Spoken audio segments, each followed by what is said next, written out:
오늘 말씀의 제목은 믿음은 무엇으로 입증되는가라고 하는 제목으로 여러분과 나누기를 원합니다. 우리 그리스도인들이 번영신학을 주의해야 합니다. 번영신학은 우리의 예수님을 믿으면 건강과 부와 어떤 명예에 관해 대해서 모든 일에 믿음대로 이루어질 것이다 라고 하는 그런 것들을 말하죠. 그래서 번영신학의 핵심적으로 좀 표현해 보자면 큰 집을 내가 얻기를 원해요. 그러면 내가 그것을 믿으면 그대로 큰 집을 얻게 될 것이다 라고 하는 그런 의미예요. 그래서 예전에 한참 이 번영신학이 이렇게 사회적인 문제가 됐을 때가 있었습니다. 자, 예수님을 믿으면 안 아픕니까? 아프잖아요. 예수님을 믿어도 아플 수 있다라는 거예요. 예수님을 믿어도 우리가 가난하게 살 수 있어요. 그러면 신앙이 도대체 뭘까? 우리는 번영신학을 주의해야 되고 기복주의 빠지면 안 되는데 그럼 신앙은 도대체 무엇일까? 우리 고민해 봐야 되겠죠. 물질 만능주의가 교회 안에 이 번영신학으로 이게 교회와 그리스도인들에게 이 가치관에 이렇게 침투해 오면서부터 복음이 왜곡되기 시작한다는 거예요. 그래서 교회가 계속적으로 세속적으로 되어지고 탐욕적으로 변해져 가는 그러한 우를 생기게 했다라는 겁니다. 신앙은 하나님이 어떤 분이신가를 알고 그리고 내가 어떤 존재인지를 알고 내가 무엇을 위해 살아야 하며 어떻게 살아야 하는지를 깨달아 아는 거. 이것이 바로 신앙이에요. 나를 지으신 하나님이 나를 향하여 어떤 계획을 가지시고 나를 이 세상에 보냈고 그리고 나는 하나님이 보내신 그 목적을 따라 살아야 한다는 것이죠. 그게 바로 신앙이라는 것입니다. 그런데 이 번영신학이 돌아오면서 굉장히 이 복음이 바른 복음으로 가지 못하고 왜곡된 복음으로 변질되고 있다는 것이죠. 그래서 행크 헤네그리프라고 하는 미국의 캘리포니아의 이단과 사이비를 연구하는 기독교 연구소 소장이 쓴 책이 있어요. 그 책이 무엇이냐면 바벨탑에 갇힌 복음이라는 거죠. 그래서 그 책에서 말하고 있는 것은 뭐냐면 번영신학에 대해서 아주 신랄하게 그 실체를 드러내 보이고 그리고 주의하도록 이렇게 권고하고 있는 그런 책의 내용을 볼 수 있었어요. 우리가 이러한 잘못된 것에 빠지지 않기 위해서는 무엇을 깨달아 알아야 하냐면요. 우리의 실존을 깨달아는 것이 굉장히 중요해요. 우리 인간의 실존. 예. 그러니까 우리 인간의 실존의 모습은 오늘 성경 본문 읽었던 것처럼 어떻게 드러나냐면 형제가 잘 되면은 시기하고 미워하고 그리고 자기 죄를 숨기고 그리고 더 나아가서는 하나님을 거역하는 것으로 드러날 수 있다는 거예요. 쉽게 얘기를 해드리자면 사돈이 땅을 사면 어떻습니까? 예, 아유, 그게 바로 우리라는 겁니다. 인간의 실존이에요. 인간의 죄된 본성이 그렇게 반응할 수밖에 없는 그러한 부분이 우리 가운데 있다라는 겁니다. 오늘 본문에 가인이 그것을 잘 보여주고 있는데 오늘 말씀을 통해서 바른 복음을 보여주는 바로 하나님이 기뻐하시는 삶의 모습으로 변화해가는 저와 여러분이 될 수 있기를 예수님의 이름으로 축원합니다. 창세기 3장 후반부에서는요. 선악과를 따먹은 그 사건으로 인해서 선과 악이 이 세상 가운데 극명하게 이렇게 대조되는 부분으로 존재할 수밖에 없었던 것을 나타내줘요. 그래서 4장에서 지금 어떤 이야기를 하고 있냐면 선악과를 먹은 이후에 에덴 동산에서 추방당한 이 우리 인류의 시조 아담과 하와의 그런 삶의 여정이 이제 쭉 전개되고 있는 것을 볼 수가 있습니다. 그래서 이 아담과 하와가 두 아들을 낳습니다. 가인과 아벨을 낳았어요.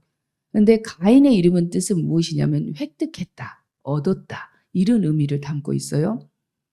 자신을 닮은 존재, 이 아들을 첫 아들을 낳았을 때 얼마나 감격했을까요? 여러분들이 이렇게 자녀를 다 이렇게 출산해 본 경험들이 있으신 분들이 계시잖아요. 그래서 그 감격 속에 이름을 획득했다, 얻었다 이렇게 가인이라고 이름을 지었단 말이에요. 근데 성경에 보니까 오늘 2절에 가인은 어떤 사람이라고 나오냐면 가인은 농사하는 자였더라. 이렇게 기록하고 있는 것을 볼 수 있어요. 농사하는 자. 이 히브리어에서 보게 되면은 아바드라고 하는 이 단어를 사용합니다. 그래서 땅을 경작하다라는 그런 말로 사용하기도 해요.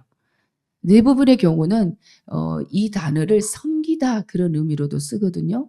그러면은 땅을 경작하다라는 단어도 있고 섬기다라는 의미도 있는데 영어 성경에는 뭐라고 하냐면 serve라고 이렇게 나와 있어요. 그러면 이거를 문자적으로 직역을 하게 되면 어떻게 되냐면 땅을 섬기는 자 이렇게 바꿔서 말할 수 있어요. 그럼 이건 또 다른 표현으로 무엇이냐면 땅의 종이었다 이렇게 표현할 수 있어요. 예. 이것은 곧 무엇을 의미하냐면 가인은 하늘의 뜻을 따라서 사는 자가 아니라 땅의 종이었다는 거죠. 땅을 섬기는 자, 땅의 것에 관심을 두고 살아가는 그런 인물이었다라는 것을 우리는 알 수 있다는 겁니다. 그런데 둘째 아들 아벨의 이름은 무엇이냐면 텅 비었다, 공허하다, 허무하다 이런 의미예요. 좀 이름의 의미가 별로죠. 예. 왜 이렇게 이름을 지었는지 저는 알 수가 없어요. 성경이 없기 때문에. 그러나 별로 좋지 않게 느껴져요. 근데 아벨의 직업은 무엇이냐면 양치는 자였다라고 2절에 이렇게 기록하고 있습니다. 그러면 신약 성경에서 아벨은 어떻게 그의 직업을 말하고 있는지 한번 보실까요? 누가복음 11장 50절부터 51절 우리 한 목소리로 합독하십니다. 창세 이후로 흘린 모든 선지자의 피를 이 세대가 담당하되 곧 아벨의 피로부터 제단과 성전 사이에서 죽임을 당한 사가랴의 피까지 하리라. 내가 너희에게 이르노니 과연 이 세대가 담당하리라. 아멘. 여기서 보게 되면 아벨의 피로부터 제단과 성전사에 죽임을 당한 사가랴의 피까지. 그래서 아벨과 지금 사가랴가 누구라고요? 선지자. 예, 선지자로 이렇게 말씀하고 있는 것을 볼 수 있어요. 선지자는 어떤 사람이냐? 하나님의 말씀을 받아서 이 백성들에게 그 말씀을 대언하는, 말씀을 전파하는 그런 직무를 가진 자예요. 그러면 아벨을 선지자라고 이렇게 표현하고 있어요. 그런데 보면 가인과 아벨은 성품도 달라요. 뭐라고 되어 있냐면은 여기서 보게 되면 선하지 않다라고 하는 말이 뒷부분에 나오는데 신약 성경에서 이렇게 말하고 있습니다. 요한일서 3장 12절 우리 한번 읽어보시게요. 요한일서 3장 12절.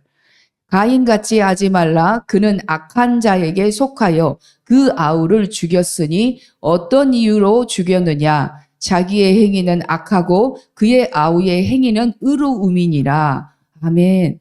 여기 가인은요, 악한 자에게 속하였다. 이렇게 말하고 있어요.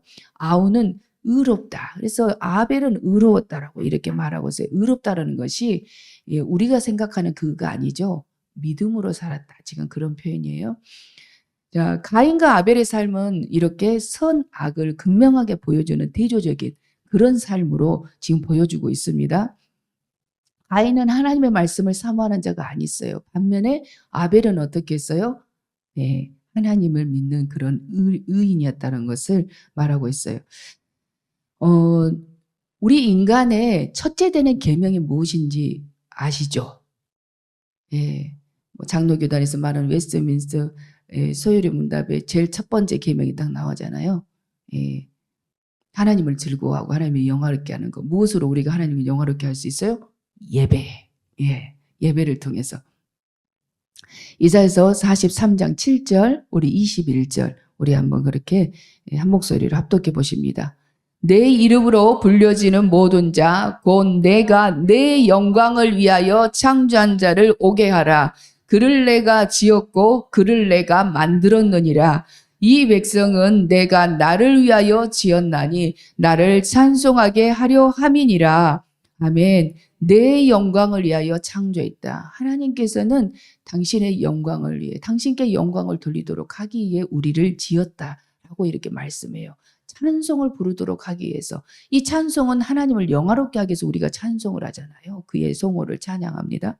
그의 거룩하심을, 그의 인자하심을, 그의 공의로우심을 우리는 하나님을 찬양해요. 그래서 예배를 통해 우리는 하나님께 영광을 돌릴 수 있는 줄로 믿습니다. 출애굽기에도 또 이스라엘 백성을 구원하신 목적에 대해서 기록하고 있는 구절이 있어요. 우리 출애굽기 5장 3절 그리고 8장 27절 우리 다 같이 한번 읽어보도록 하겠습니다. 그들이 이르되 히브리인의 하나님이 우리에게 나타나셨은즉 우리가 광야로 사흘 길쯤 가서 우리 하나님 여호와께 제사를 드리려 하오니 가도록 허락하소서. 여호와께서 전염병이나 칼로 우리를 치실까 두려워하나이다. 우리가 사흘 길쯤 광야로 들어가서 우리 하나님 여호와께 제사를 드리되 우리에게 명령하시는 대로 하려 하나이다. 아멘. 여기 보게 되면은 지금 모세가 누구에게 말하고 있는 거냐면 애굽의 왕 바로에게 이야기하고 있는 거예요. 하나님께서는 이스라엘 백성들이 애굽에서 노예 생활을 하고 있어서 그 애굽에서 노예 생활할 때 그 고역이 너무 힘들었어요. 그래서 하나님께 부르짖었더니 모세라고 하는 지도자를 딱 세워주셨어요. 그래서 이스라엘 백성들을 애굽에서 나오도록 네가 이렇게 해야 한다. 그래서 애굽 왕 바로에게 네가 찾아가라 이렇게 했단 말이에요. 그래서 애굽 왕 바로에게 가가지고 모세가 하는 말이에요. 하나님의 명령이 우리로 하여금 광야로 가서 사흘 길쯤 가가지고 하나님께 제사하라고 했다. 그러니 우리를 나가게 해주라. 그런 의미예요, 지금. 하나님께서 이스라엘 백성들을 구원하신 목적이 뭐예요? 예, 제사하도록, 예배하도록 하기 위해서 구원하셨다라고 하는 것을 구약성경에서 이렇게 말씀하고 있습니다. 가인은 그러면 무엇으로 제사를 했냐면 땅에서 나는 곡식으로 제사를 지냈어요. 그러니까 가인은 농사하는 자였단 말이에요. 그런데 아벨은 직업이 양치는 자였잖아요. 목축업이에요. 그래서 양의 첫 새끼, 예, 그리고 그 기름으로 제사를 드렸다라고 말하고 있어요. 그런데 하나님은 아벨의 제사는 받으시고 가인의 제사는 받지 않으셨다고 성경에 말합니다. 오늘 본문에서. 왜 하나님은 가인의 제사는 받지 않으셨을까요? 네, 이것을 한번 나눠보려고 해요. 자, 히브리서 11장 4절 우리 한 목소리를 합독하십니다. 믿음으로 아벨은 가인보다 더 나은 제사를 하나님께 드림으로 의로운 자라 하시는 증거를 얻었으니 하나님이 그 예물에 대하여 증언하심이라. 그가 죽었으나 그 믿음으로써 지금도 말하느니라. 예, 구약의 인물인데 신약에 지금 히브리서에 이렇게 믿음장에서 나오고 있어요. 히브리서 11장은 믿음장이거든요. 아벨은 믿음으로 가인보다 더 나은 제사를 드렸다라고 이렇게 말하고 있어요. 믿음으로 드린 예배라는 것이죠. 저는 이제 이것을 보면서 어떤 것을 생각을 했냐면요. 가인에 대해서 2절에 보면 땅을 섬기는 자다 이렇게 나왔잖아요. 예, 여기서 가인은 농사하는 자였더라 했는데 이 농사하는 자 아바드라고 단어는 땅을 경작하다, 땅을 섬기는 자, 예, 땅의 종이 되었다. 제가 이렇게 말씀을 드렸잖아요. 그의 근본의 본질과 관계가 있다라는 거예요. 여기에서는. 가인은 아까 요한일서에서 우리가 읽어봤던 것처럼 악한 자에게 속하였다는 거죠. 땅을 섬기는 자였어요. 그래서 뭐냐면 가인은 이렇게밖에 할 수 없었다라는 것을 알 수 있습니다. 아벨은 하나님께 믿음으로 산 의로운 자라고 말해주고 있어요. 이것을 반증해 주는 것이 6절에서 7절인데 오늘 본문을 다시 한번 읽어보십니다. 여호와께서 가인에게 이르시되 내가 분하여 함은 어찌 됨이며 안색이 변함은 어찌 됨이냐. 내가 선을 행하면 어찌 낯을 들지 못하겠느냐. 선을 행하지 아니하면 죄가 문에 엎드려 있느니라. 죄가 너를 원하나 너는 죄를 다스릴지니라. 아멘. 여기서 선은 우리가 흔히 생각하는 착한 거 이것을 말하고 있는 것이 아닌 줄 아시죠? 하나님의 뜻을 행하는 거 이것이 선이라는 거예요. 그래서 가인이 분하게 생각하면서 자신의 제사가 연락되지 않으니까 얼굴색이 울그락불그락 이렇게 변했다라는 거죠. 안색이 변했어요. 그래서 내가 왜 분해하느냐? 네가 왜 안색이 변하느냐? 네가 선을 행하면 어찌 얼굴을 들지 못하느냐? 이렇게 지금 하나님께서 말씀하고 있어요. 그래서 뭐냐면 결국은 이것은 우리가 어떻게 받아들일 수 있어요? 가인의 삶은 결국 선한 삶이 아니었구나라고 하는 것을 우리는 알 수 있다라는 것입니다. 그의 삶이 선하지 않았기 때문에 가인의 재물이 연락되지 않았다라고 하는 것을 우리는 본문 속에서 알 수 있었어요. 자, 그러면 하나님이 재물을 연락하지 않았다, 받지 않았다 이렇게만 단순히 말씀하시지 않고 어떻게 말씀하고 있어요? 가인과 재물은 받지 않으셨다. 5절에 이렇게 이야기하고 있고요. 4절 후반부에 보게 되면은 아벨과 그의 재물은 받으셨으나 이렇게 기록하고 있어요. 그러니까 드린 재물과 재물을 드린 사람과 한 문구로 묶어가지고 지금 이렇게 이야기하고 있어요. 제사를 하나님 받으시는데. 자, 성경에서 말하고 있는 제사라고 하는 단어는 코르반이라고 하는 단어를 사용합니다. 그런데 이것은 뭐냐면은 가깝게 하다라고 하는 그런 카렙이라는 동사에서 파생된 단어예요. 코르반이라는 단어가. 다시 말해서 제사라고 하는 의미는 하나님께 가까이 하다, 가까이 하는 길이다 라고 하는 그런 의미로 우리는 받을 수 있다는 것입니다. 그래서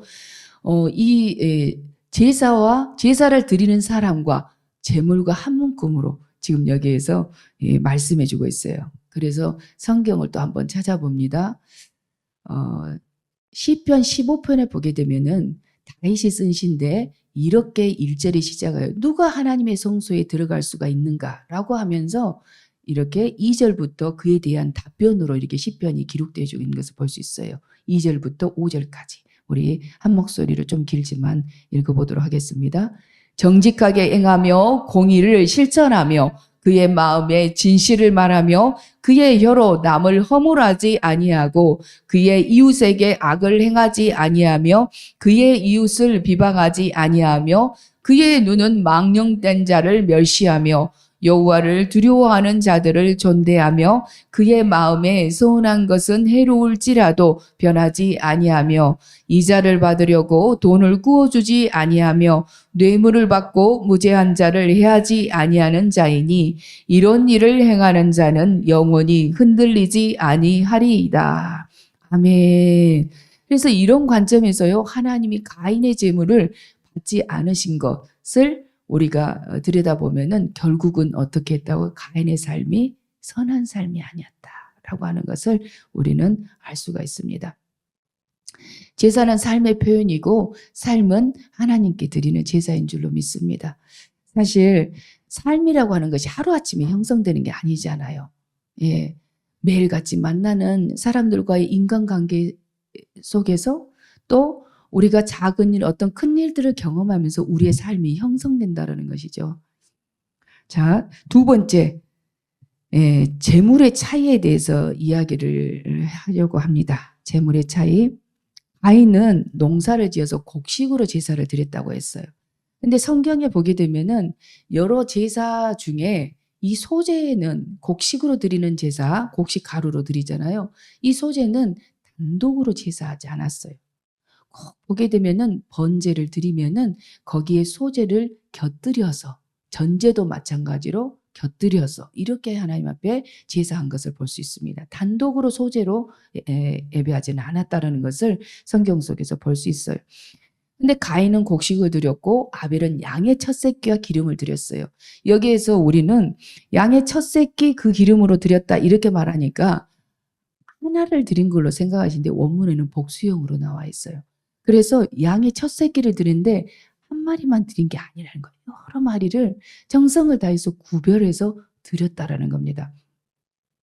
영적인 해석이 좀 필요하거든요. 여기서는 곡식으로 드리는 이 소재 때문에 제가 말씀을 드리려고 하는데 가인은 이 곡식 제사만 드렸다는 것을 뭘 의미를 하냐면은 우리 성경에 보게 되면 히브리서 9장 22절에 율법을 쫓아 거의 모든 물건이 피로써 정결하게 되나니 피 흘림이 없이는 죄사함이 없다. 이렇게 말씀하셔요. 그래서 피제사가 반드시 필요했어요. 왜냐하면 우리 의로는 하나님 앞에 나아갈 수가 없기 때문에. 누구의 의로? 예수 그리스도의 흘리신 보혈, 그 공로를 힘입어서 우리가 하나님의 거룩하심 앞에 그 전전 앞에 나갈 수 있기 때문에 그래서 피제사를 드렸던 겁니다. 구약 성경에서 보게 되면.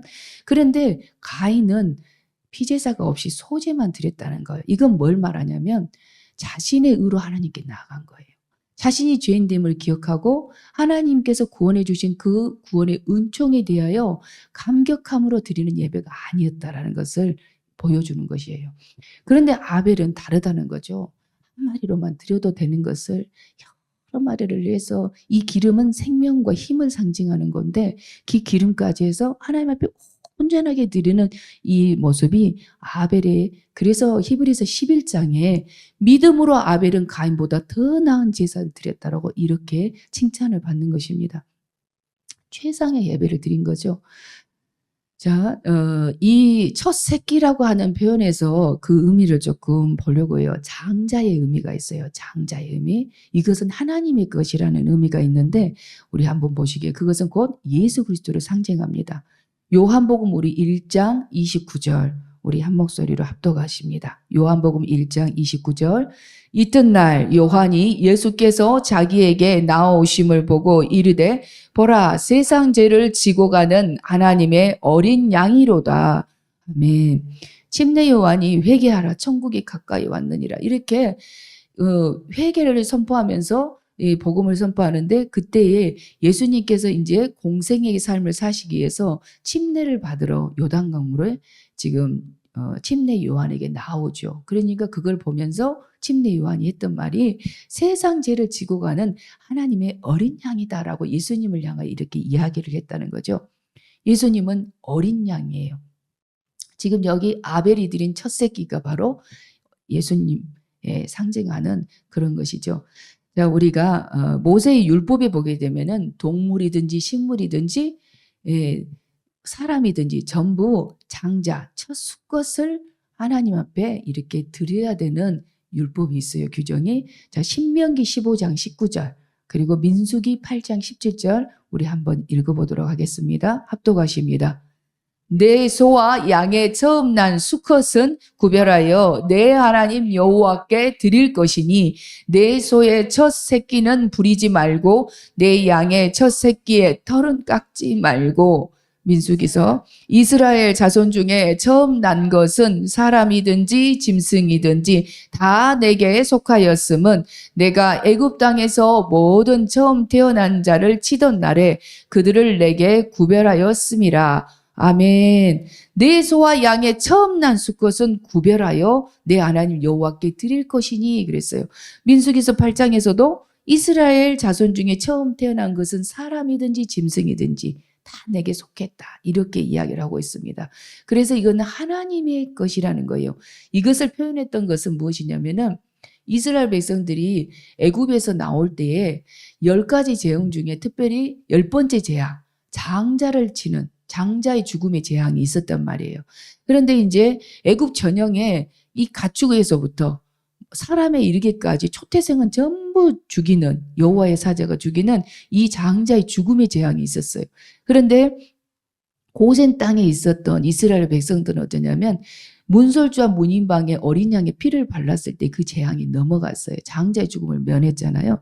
그렇게 해서 애굽에서 출애굽을 했는데 그러면서 무엇이냐면 이 장자는 곧 하나님의 것이다 라고 해서 하나님께 드리게 되어 있단 말입니다. 그래서 식물도 첫 수확물은 하나님의 것이라고 이렇게 말씀하고 있어요. 그래서 장자는 이스라엘 전체를 대표하는 그런 의미를 담고 있어요. 장자는. 네. 자, 하나님께서 아벨의 제사를 받으신 것은 우리가 지금 살펴본 것처럼 바로 자신이 죄인임을 자각하고 하나님의 은혜가 아니고는 내가 하나님 앞에 나아갈 수가 없는 존재입니다라고 하는 겸손한 태도로 그렇게 하나님 앞에 나아갔다라는 것이죠. 그래서 예수님의 십자가의 그 공로를 의지해서 그렇게 나아갈 때 우리의 예배가 하나님께 연락되는 줄로 믿습니다. 아멘. 네. 우리는 아무리 공로가 많고 업적이 많다고 해도요. 우리가 아무리 착하게 살고 마음이 선하게 살도 이 자리에 계신 분들은 너무 다 선하신 분들만 계세요. 사실은. 그런데도 불구하고 우리 의로는 하나님께서 정해놓으신 그 표준에 도달할 수가 없다라는 겁니다. 그래서 우리 의로는 하나님께 나아갈 수가 없어요. 그래서 하나님 앞에 서면은 구약 성경의 선지자들이 전부 하나님께서 부르셨을 때 그 거룩하신 하나님의 보좌 앞에 감히 얼굴을 들지 못하는 거예요. 그래서 이사야에서도 그랬잖아요. 이사야가 하는 말이 내가 화로다. 내게 화로다. 내 입술이 부정한 자요. 그래서 내가 망하게 되었도다. 왜냐하면 하나님의 그 거룩하신 임재를 경험하게 되면 내가 죄인 된다라는 것이, 죄인 되었다는 것이 깨달아지면서 그게 곧 내가 죽음이라고 하는 것이 느껴진다는 거죠. 그것이 왜 그랬습니까? 하나님의 그 거룩하심 앞에서는 우리는 의롭다고 말할 수 있는 존재가 이 지구상에 아무도 없다라는 거예요. 우리 의로는 하나님 앞에 감히 나아갈 수 없는 존재. 그래서 예수님이 하나님이신, 하나님의 아들이신 예수님께서 이 땅에 죄 없으신 그분이 우리 죄를 대신해서 십자가에서 죽으실 수밖에 없었다라는 겁니다. 아멘. 자, 가인의 제사가 연락되지 않았어요. 그러면 가인은 어떻게 반응해야 할까요? 오늘 본문에 보니까 가인이 분해하면서 얼굴이 울그락불그락 했단 말이에요. 안색이 변했어요. 낯빛이 변했어요. 우리는 어떻게 해야 될까요? 제사가 연락되지 않았어요. 우리 자신을 돌아봐야 된다는 이야기입니다. 근데 가인은 그렇지 않았어요. 예, 땅을 섬기는 자, 땅의 종이었던 그는 하나님 앞에 자신의 이런 분을 갖다 그대로 품었어요. 그래서 그 화를 어디다 풀었습니까? 아무 죄도 없는 아벨에게 풀었단 말입니다. 그래서 오늘 7절에 보게 되면은 이렇게 이야기를 해요. 우리 한번 합독해 보실까요? 내가 선을 행하면 어찌 낯을 들지 못하겠느냐.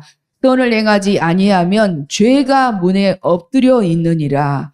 죄가 너를 원하나 너는 죄를 다스릴지니라. 아멘.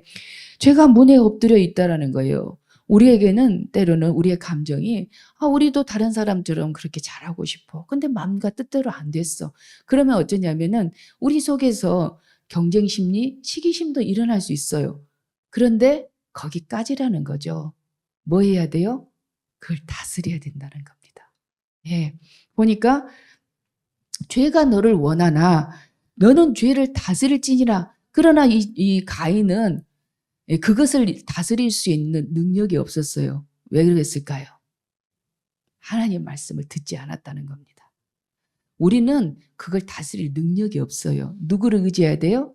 예, 하나님을 의지해야 돼요. 하나님의 말씀을 가까이 하고 하나님의 말씀을 듣고 그것에 대해서 순종하고자 하는 겸손한 태도가 있을 때 우리는 죄를 다스리게 되는 줄로 믿습니다. 예, 그래서 우리 삶 속에는요 항상 선과 악이 공존해요. 대립되면서 우리로 하여금 자꾸 이렇게 죄에 넘어지도록 만드는 유혹의 역사들이 있다는 겁니다. 감정의 약함을 통해서, 그리고 때로는 우리에게 어떤 세상적인 욕망을 통해서 우리로 하여금 자꾸 넘어지게 하는 것들이 있는데 그것을 다스리기 위해서는 우리 스스로는 안 된다는 거. 아까 인간의 실존을 깨달으라고 우리가 그랬죠. 우리는 그런 존재라고.